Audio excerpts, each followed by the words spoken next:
Okay, we're back. The paint is dry. I applied that clear matte finish over top of the whole thing. That seals the color so it doesn't bleed into the next step. The next step involves Fast and Final. This is a lightweight spackle by DAP. Get a small container. Don't sit there and think you're going to save money by buying a big container, because you're not going to use it all and it'll dry out before you use it all. So let's crack this thing open. We're going to zoom in a little bit. And the best tool for applying this is going to be your finger. So I'm just taking a little bit there on my fingertip.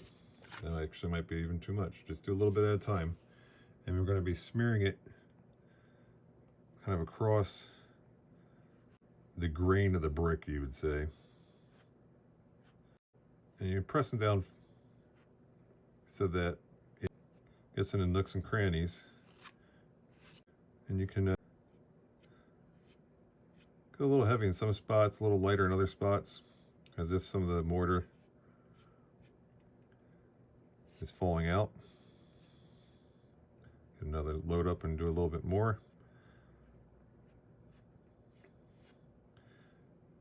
I usually rub from top to bottom. Seems to fit into the mortar lines better.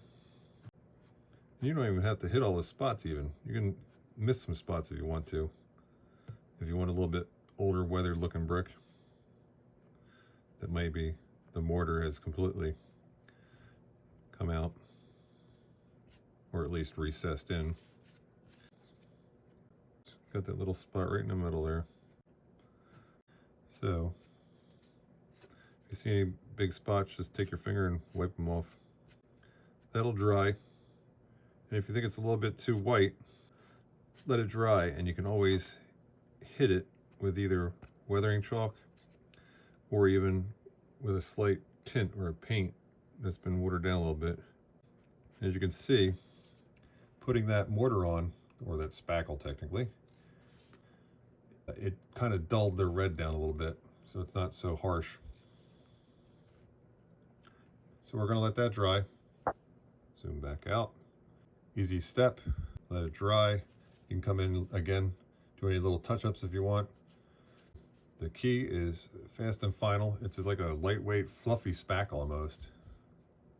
A little heavier than marshmallow fluff, I guess you'd say. But that stuff is great.